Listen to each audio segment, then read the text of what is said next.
ನಮಸ್ಕಾರ ಮಿಲಿನಿಯರ್ಸ್. ಇವತ್ತು ನಾನು ನಮ್ಮ ಇಂಡಿಯಾ ನಮ್ಮನ್ನು ರಿಚ್ ಆಗೋಕ್ಕೆ ಬಿಡಲ್ಲ ಅನ್ನೋದಕ್ಕೆ ಇರೋಕ್ಕೆ ಇದು ಪರ್ಫೆಕ್ಟ್ ಎಕ್ಸಾಂಪಲ್ ಅಂತ ನಾನು ನಿಮಗೆ ತಿಳಿಸ್ಕೊಡ್ತೀನಿ. ಯಾವ ಥರ ಅಂತಾನೆ ಅಂದರೆ ಹೇಳ್ತೀನಿ ನಿಮಗೆ. ಇವತ್ತು ನಾನೊಂದು BTC ಮೇಲೆ ಒಂದು ಎಂಟ್ರಿನ ತೊಗೊಂಡಿದ್ದೆ. ಸರಿ, ನಾನು ನಿಮ್ಗೆ ಸ್ಕ್ರೀನ್ ಮೇಲೆ ಹೋಗಿ ತೋರಿಸ್ತೀನಿ. ಓಕೆ, ಇದು ನೀವು ನೋಡ್ತಾ ಇರ್ಬೋದು. ಇಲ್ಲಿ ನಾನು ಈ ಒಂದು ಟ್ರೇಡ್ನಲ್ಲಿ ಈ ಒಂದು ರೆಡ್ ಕ್ಯಾಂಡಲ್ ಆಗಿದೆ ಅಲ್ಲ, ಈ ಒಂದು ರೆಡ್ ಕ್ಯಾಂಡಲ್ಗೆ ಅರೌಂಡ್ ನನ್ನ ಈ ಲೆವೆಲ್ಗೆ ಎಂಟ್ರಿನ ಆಗಿದೆ. ನನ್ನ SL ಇಲ್ಲಿ ಮೇಲ್ಗಡೆ ಇತ್ತು, ನನ್ನ ಟಾರ್ಗೆಟ್ ಇಲ್ಲಿತ್ತು. ಓಕೆ, ನನ್ನ ಟಾರ್ಗೆಟ್ ಹಿಟ್ ಆಯಿತು. ಓಕೆ, ಇದು ಒಂದೇ ಕ್ಯಾಂಡಲ್ನಲ್ಲಿ.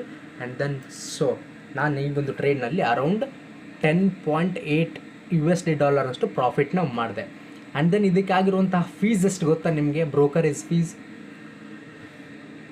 $5.19 ಅಂದರೆ ನಾನು ಮಾಡಿರುವಂತಹ $10 ಅರೌಂಡ್ 5.19 ಅಂದರೆ ಅರ್ಧದಷ್ಟು ಟ್ರೇಡಿಂಗ್ ಫೀಸ್ಗೆ ನಾವು ಕೊಡಬೇಕಾಗುತ್ತೆ. ಈ ಥರ ಆದರೆ ನಾವು ಶ್ರೀಮಂತರಾಗೋದಾಗುತ್ತಾ? ನೀವೇ ಹೇಳಿ.